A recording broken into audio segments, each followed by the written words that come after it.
sir நானே night வந்து லேட்டாக தான் வந்து படுத்துருக்கேன் 3 மணிக்கு எப்படி சார் எழுந்திருக்கேன் ஒன்றும் இல்லை எத்தனையோ வாட்டி நம்ம கனவு கண்டு எழுந்திரிக்கிறோம் ஒரு நிமிஷம் வாழ்க்கைக்காக நைட்டு 3 மணிக்கு எழுந்திரிச்சு ஜஸ்ட்டு ஃபேஸ் வாஷ் பண்ணிக்கணும் குளிக்கலாம் தேவையில்லை ப்ரஷ் பண்ணிக்கோங்க லைட்னா எல்லாம் வாய் கொப்பளிச்சிக்கோங்க ஒரு விளக்கு ஏற்றி ப்ராக்டிஸ் பண்ணிக்கோங்க ரூமில் அந்த நேரத்தில் வாழ்க்கையில் என்னென்னக்கோ ப்ராக்டிஸ் பண்ணி டைம் பண்ணுறாங்க வாழ்க்கையில் ஜெயிக்கிறதுக்கு ஸோ என்ன நம்மளுடைய வாழ்க்கையில் எண்ணம் சரியாக இருந்தால் வண்ணம் சரியாக இருக்கும் அதான் சொல்லுவாங்க இந்த கலர்ஃபுல் லைஃப்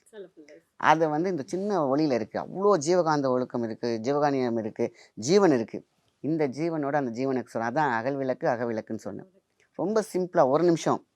அதுக்கப்புறம் அது வந்து கலைஞ்சிரும் அது வந்து ஒன்று அமையும் அப்படின்னு சொல்கிறாங்க அந்த நேரத்தில் அந்த எக்ஸ்ட்ரீம் பவர் பாயிண்ட்டில் நம்ம மைண்டில் இருக்கக்கூடிய பவர் பாயிண்ட்டையும் சேர்த்துட்டோம் அப்படின்னா அங்கே வந்து மாற்ற முடியாத எதுவும் இல்லை 100% நினைக்கிறது வாழ்க்கையில் ஒவ்வொருத்தவங்களுக்கும் ஒரு ஆசை இருக்கும் நான் வீடு கட்டணும் மேரேஜ் பண்ணணும் நல்ல லைஃப்பில் இருக்கணும் பிஸ்னஸ் பண்ணணும் பணம் தட்டுப்பாடு என்ன வேணால் இருந்துட்டு போகுது அந்த ஒன்றே ஒன்று மட்டும் மைண்டில் வைக்கலாம் டெய்லி இதை கண்டினியூ பண்ணலாம் இது பழக்கத்துக்கே வந்துச்சுனாக்கா லைஃப் லாங் அவங்களுக்கு வந்து பார்த்திங்கனாக்கா அவங்க வாழ்க்கையில் ஜீவம் அப்படின்றது வந்து பார்த்திங்கன்னா பாசிட்டிவ் இருந்துக்கிட்டே இருக்கும்